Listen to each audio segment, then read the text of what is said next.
मैंने रेलवे मंत्री को कहा कि आपको बुलेट ट्रेन अगर चलाना होगा तो मैं कल परमिशन देने के लिए तैयार हूं, लैंड तैयार है, आप चला दो। और आप निश्चित रूप से इसकी लागत 1,00,000 करोड़ रुपए है और इस एक्सप्रेसवे का निर्माण मार्च 2023 तक पूरा होगा। और अभी जो सवाई माधोपुर तक यहां से जो रास्ता है उसका तो आदरणीय सांसद भी यहाँ उपस्थित है, मैं कोशिश कर रहा हूं कि 3-4 महीने में प्रधानमंत्री का समय लेकर इसका उद्घाटन भी हम कर देंगे, ये मैं आपको विश्वास दिलाता हूं। एक बात जरूरी है कि मनोहर लाल जी ने और उनके सिविल सचिव ने मुझे अभी मांग की, और वो ये है कि ये हाईवे जब बन जाएगा तो इसका पीसीयू 50,000 के ऊपर जाने वाला है 1 साल के अंदर। और इसको दिल्ली जयपुर लिंक को जोड़ने के लिए स्वाभाविक रूप से आप बोल रहे वैसे डबल डेकर एक अच्छा डिजाइन बनाना पड़ेगा, और वो डिजाइन बनाकर हम लोग जब भी जैसे ट्रैफिक बढ़ेगा तो ये पूरे सोना के रोड को ऐसा बना देंगे कि आपको निश्चित रूप से दिल्ली मुंबई हाईवे में आप 25-30 मिनट में पहुंच जाएंगे गुड़गांव से, ताकि आपको कोई तकलीफ नहीं होगी। विशेष रूप से इसी हाईवे में आपने जो बात की वो बहुत महत्वपूर्ण है, क्योंकि economy, ethics and ecology and environment. और मेरा ये ट्रॉली बस की है। ट्रॉली बस यानी ट्राम है जो टायर पे चलती है, जो केबल लगाकर चलती है। आप मुझे प्रस्ताव भेज दो, अब आपने भेजा ही नहीं तो मैंने अपने कॉन्स्टिट्यूंसी में और हमारे जनरल वीके सिंह साहब के गाजियाबाद और नागपुर के लिए पायलट प्रोजेक्ट को प्रस्ताव तैयार कर दिया है। आप भी भेज दो, मैं ट्रॉली बस चला दूंगा। उसका टिकट 41 रुपए से भी 30 रुपए किलोमीटर आएगा, क्योंकि उसमें लिथियम आयन बैटरी की जरूरत नहीं है, और सब बसेस एयर कंडीशन होगी। और मेरा ये प्रयास है, जिस पर मैं बहुत कंपनियों से बातचीत कर चुका हूं, लोग मिलकर 50,000 इलेक्ट्रिक बसेस लेने की बात कर रहे हैं। अब आपको मैं बताता हूं, आप हरियाणा में एक निर्णय कर दीजिए कि 3 साल के अंदर डीजल की बसेस समाप्त हो जाएगी, तो भंगार में निकाल दो। इसमें फायदा है आपका। एक डीजल की बस चलती है तो 100 से 110 रुपए किलोमीटर खर्चा है, और हमारे एयर कंडीशन इलेक्ट्रिक बस का खर्चा 41 रुपए पर किलोमीटर है। तो आपका 25% बस का रेट कम करा दो और हरियाणा की जनता को एयर कंडीशन बस में घुमाओ, और आपको बता दो आपको फायदा ही फायदा मिलेगा ट्रांसपोर्ट को, ये मैं बता रहा हूं। और इसलिए ये इलेक्ट्रिक बस के लिए आप पहले शुरुआत करिए। ये संकल्प है कि इस देश में डीजल और पेट्रोल को हद्दपार करना है, और मैंने अभी घोषणा की कि 5 साल में पेट्रोल को समाप्त करेंगे। अब इलेक्ट्रिक के व्हीकल आ रहे हैं। मैं जब कहता था तो लोग बोलते थे चार्जिंग कैसे होगा, कहाँ होगा, क्या होगा, अब सब हट गया। आज ही मेरे पास टीवीएस कंपनी के मालिक आए थे, तो बात कर रहे थे, तो बोल रहे थे कि मैं टीवी का में इलेक्ट्रिक की स्कूटर की डिमांड बहुत बढ़ गई है। अब हिंदुस्तान में बनी हुई टाटा और महिंद्रा की इलेक्ट्रिक कार 1-1 साल नहीं मिल रही है। और मनोहर लाल जी, यहां से मुंबई तक मैं उसको ई हाईवे बनाना चाहता हूं, इलेक्ट्रिक हाईवे, ताकि यहां इलेक्ट्रिक का ट्रक अब मैं लॉन्च कर रहा हूं। 40 टन का माल जाएगा ट्रक इलेक्ट्रिक का, ट्रैक्टर इलेक्ट्रिक का। अब आने वाले समय में बसेस इलेक्ट्रिक की, कार इलेक्ट्रिक की, स्कूटर इलेक्ट्रिक की।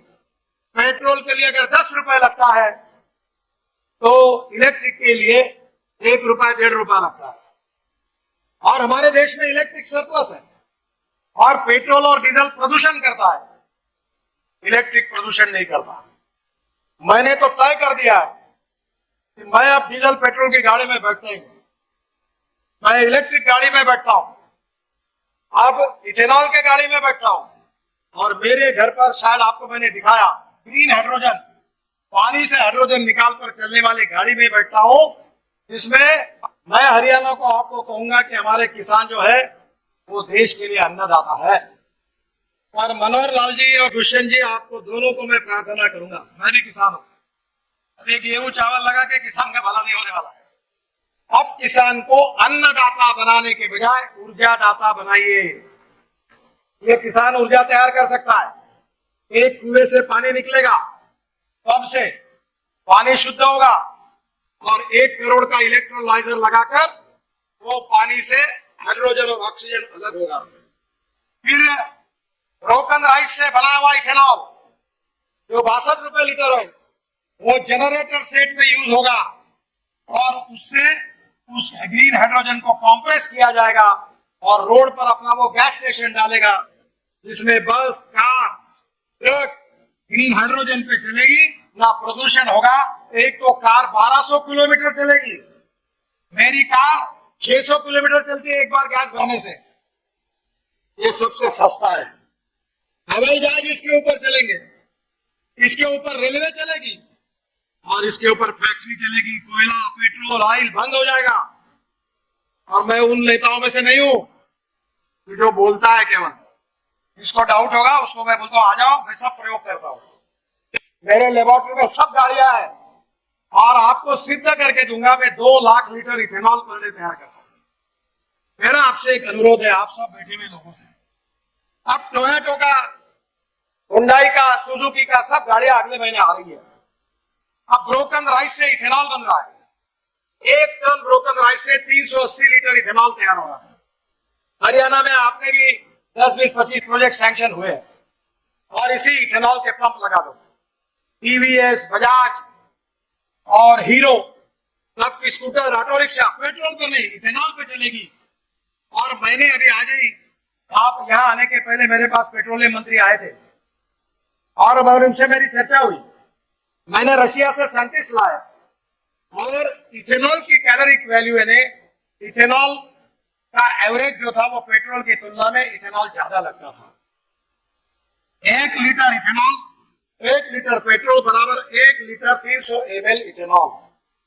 और मैंने फरीदाबाद के इंडियन ऑयल लेबोरेटरी में रशियन साइंटिस्ट को बुलाकर वहां प्रयोग किया, टेस्टिंग हुआ।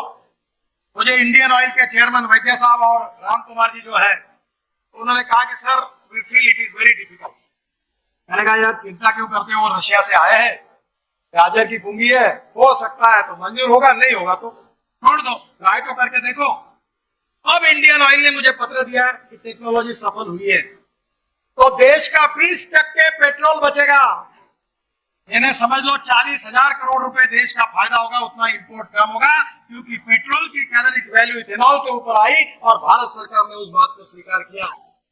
अब मेरा आपसे अनुरोध है, तो मैं बार बार, आपको याद होगा भाजपा में अध्यक्ष था तब भी मेरे साथ आप काम करते थे, तब भी मैं ये बात कहता था, पर आउट ऑफ बॉक्स कहने में वाले आइडिया लोग जल्दी स्वीकार नहीं करते।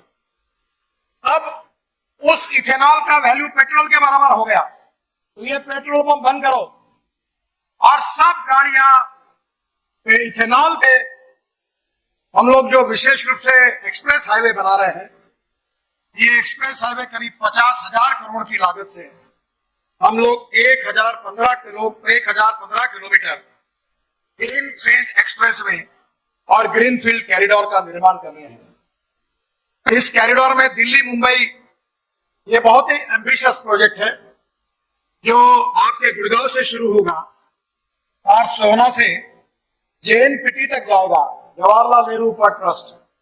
और अब मैं मुंबई में, मैं जब मंत्री था तो मैंने समुद्र में वर्ली बांद्रा सीलिंग प्रोजेक्ट बनाया और 55 उड्डान पुल बनाए। और अभी मुझे मुंबई के मुख्यमंत्री और उप मुख्यमंत्री जी ने अनुरोध भी किया है और मेरा भी अधूरा सपना है कि इसी रोड पर मैं वसई विरार से ये ग्रीन एक्सप्रेस हाईवे जो दिल्ली मुंबई है इसको डायरेक्ट जोड़कर वर्ली बांद्रा सीलिंग से जोड़कर नरीमन पॉइंट तक जोड़ना चाहता हूं और उसके लिए 50,000 करोड़ का एक ही बड़ा ब्रिज बनाने का भी मेरा सपना है। तो मेरी कल्पना है कि नरीमन पॉइंट से निकलकर गुड़गांव तक 12.5 घंटे में पहुंचना चाहिए, 12.5 घंटे में। और ये अगर हो जाएगा तो देश के इतिहास में ये इकोनॉमिक ग्रोथ के लिए हमारे लिए